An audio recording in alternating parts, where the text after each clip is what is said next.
क्योंकि supreme court का supreme फैसला भी जारी है और लगातार कोरोना के मामले को लेकर वहां पर सुनवाई भी चल रही है।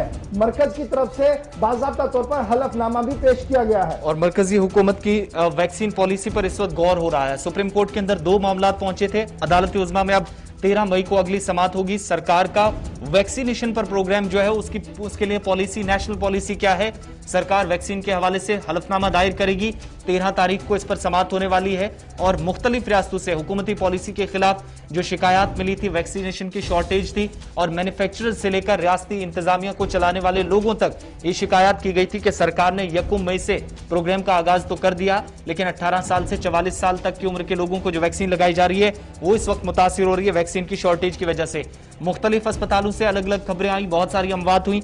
इन सब के बीच में अब जो एफिडेविट है सरकार का, उस पर 13 को समाअत होगी। वैक्सीनेशन का खासतौर से जो प्रोग्राम है उस हवाले से सरकार की पॉलिसी है, जो नेशनल वाइड प्रोग्राम है, वो जो 4 पॉइंट सरकार को बनाने के लिए और अदालत के सामने वजाहत करने को कहा गया था, उनमें से एक बड़ा प्रोग्राम कि वैक्सीन और वैक्सीन की तकसीमकारी कैसे होगी, उस पर 13 मई को यानी परसों समाअत होने जा रही है अदालत में। यानी ये इसलिए वक्त दिया गया बीच में क्योंकि 300 से ज्यादा सफात पर ये डिटेल एफिडेविट है जिसमें सरकार ने अपनी पॉलिसी, प्लानिंग और एग्जीक्यूशन को लेकर डिटेल बात कही गई है।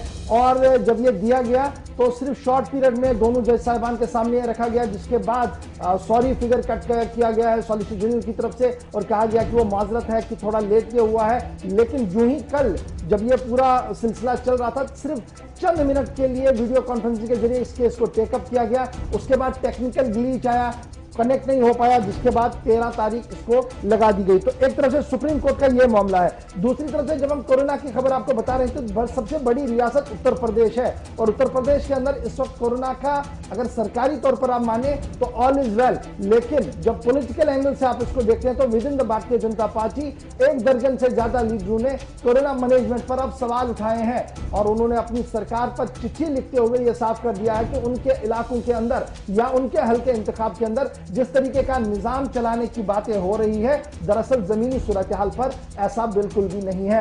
योगी आदित्यनाथ पर तनकीद अपने ही पार्टी लीडरों की तरफ से किया गया है और लगातार 1 दर्जन से ज्यादा लीडरों की तरफ से तहरीरी खत जो है वो लिखे गए हैं। तो ये दूसरी बात है। और तीसरी बड़ी बात जो कल की हमारे पास सामने आ रही है वो यह है कि 11 लोगों की मौत भी हुई है आंध्र प्रदेश के अंदर। ऑक्सीजन टैंकर डिले हुआ, उसकी वजह से जो हाइपो ऑक्सीजन पर पेशेंट थे उनकी मौत हुई है। 11 लोगों की मौत हुई है, लेकिन 1000 के करीब पेशेंट वहां पर एडमिट थे, 11 लोग उसमें मर गए हैं। उसके बाद डिस्ट्रिक्ट मजिस्ट्रेट जो कंसर्न वहां के हैं उन्होंने इंक्वायरी भी इनिशिएट की है कि आखिर डिले क्यों हुआ है। तो सूरत हाल इस तरीके की है। सुप्रीम कोर्ट अपने तरीके से मुख्तलिफ स्टेट्स के अंदर सूरत हाल क्या कुछ है हमने आपके सामने जो है थोड़ी सी मंजर कशाई की है, लेकिन जब श्रीनगर की आप बात करते हैं तो सूरत हाल सरकारी तौर पर कंट्रोल में है। थोड़ी देर में आपको बताएंगे कि क्या कुछ अस्पतालों के अंदर जो है